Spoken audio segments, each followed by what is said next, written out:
Delivery ಟೈಮಲ್ಲಿ muscle stretching ಆಗುತ್ತೆ, ligaments stretch ಆಗುತ್ತೆ, ನರ್ವ್ ಸ್ಟ್ರೆಚ್ ಆಗುತ್ತೆ. ಸೊ ಈ ಮಸಲ್ ಸ್ಟ್ರೆಚ್ ಆಗುವಾಗ ಈ ಕಂಟ್ರೋಲಿಂಗ್ ಪವರು ಮಸಲ್ ಸ್ಟ್ರೆಂತ್ ಇರಲ್ಲ ಸ್ವಲ್ಪ ದಿನ ಆಫ್ಟರ್ ಡೆಲಿವರಿ. ಅದಕ್ಕೆ ಆಫ್ಟರ್ ಡೆಲಿವರಿ ಕೀಗಲ್ ಎಕ್ಸಸೈಸ್ ಅಂತ ಹೇಳ್ತೀವಿ.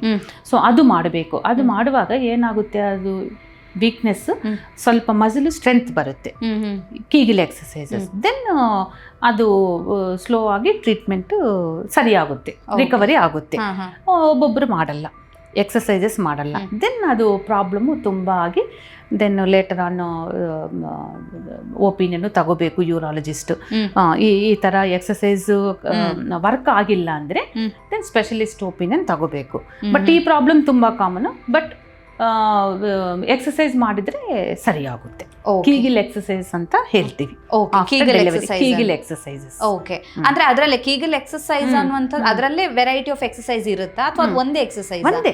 ಅದು ಯೂರಿನ್ ಹೆಂಗೆ ನಾವು ಹೋಲ್ಡ್ ಮಾಡ್ತೀವಿ, ಯೂರಿನ್ ಹೋಲ್ಡಿಂಗ್ ಯೂರಿನ್, ಆ ಥರ ನೀವು just whenever you are resting ಆವಾಗ ಒಂದು 10 times ಆ ಥರ ಮಾಡಬೇಕು. ಆ ಮಸಲ್ ಆಕ್ಷನ್ ಬರಿಬೇಕು. ಯೂರಿನ್ ಹೋಲ್ಡ್ ಮಾಡಿ ಎಕ್ಸಸೈಸ್ ಹಾಗಾದ್ರೆ ಅದೊಂದೇ. ಯೂರಿನ್ ಹೋಲ್ಡ್ ಮಾಡಿ ರಿಲೀಸ್ ಮಾಡಬೇಕು, ಮಾಡಿ ಸೊ ಆ ಮಸಲ್ ವರ್ಕ್ ಆಗುತ್ತೆ. ಸೊ ಒಂದು 10 times ಮಾಡಬೇಕು, morning, afternoon, evening. Okay, so ಅದಕ್ಕೆ ಕೀಗಲ್ ಎಕ್ಸಸೈಸ್ ಅಂತ ಹೇಳ್ತಾರೆ. ಡೆಲಿವರಿ ಆದ್ಮೇಲೆ ಅದನ್ನ ಟ್ರೈ ಮಾಡಬೇಕಾಗುತ್ತೆ. ಕರೆಕ್ಟ್.